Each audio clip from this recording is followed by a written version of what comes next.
వాళ్ళు అనేది ఏంటి మేజర్గా, నేనంట వైసీపీ నాయకుడి గురించి అంటే ఆయనకి జైలుకి వెళ్ళిపోవాలి, అరెస్ట్ చేయాలంటే ఆయన అంటే క్లాస్ తీసుకున్నారు అంటున్నారు. మీరు చెప్పండి, నిజంగా ఒక క్రైమ్ చేసిన వాడిని నేను చెప్పాలా? అంటే ఒకటి జైలుకి వెళ్ళిపోయి ఒకళ్ళకి ఏదైనా అయిపోతే దానివల్ల జనసేన ఎదుగుతాడు, పవన్ కళ్యాణ్ ఎదుగుతాడు. అంత దిగజారుడు మైండ్ సెట్ ఉంది. అసలు దానికోసం పాలిటిక్స్కి వస్తాం?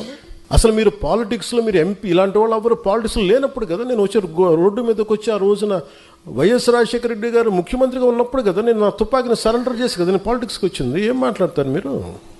ఎంత తెగింపు ఉంటే వస్తాం, ఎంత తెగించే గుణం ఉంటే వస్తాం పాలిటిక్స్కి. అలాంటి నేను కూర్చోబెట్టంటే వైసీపీ నాయకుడు అంటే ఆయన జైలుకి వెళ్ళాలని నేను చెప్పానని ఈయన ఊహించుకొని చెప్తారు. అదో పెద్ద న్యూస్ అది. మరి మీరు అందరికీ కళ్ళకి ఏం కనిపించట్లేదండి? మీ అందరికీ సమస్యలు కనిపించట్లా?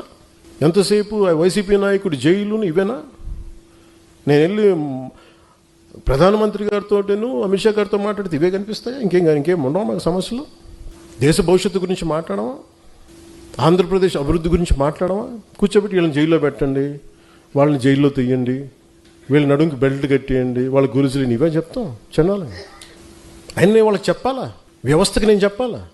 ఏసీబీ కోర్టులోనూ వాళ్ళకి క్రైమ్స్ లేవా? రిజిస్టర్ అవ్వలేదు, వాళ్ళు కోర్టులకు వెళ్ళవు, కోర్టులు పనిచేయట్లేదు, కోర్టులకు మేము చెప్పాలా? సుప్రీంకోర్టు జడ్జిలకు తెలియదా ఎవరు నేరం చేశారు, ఎవరు చేశారని తెలియదా? మేము చెప్పాలా?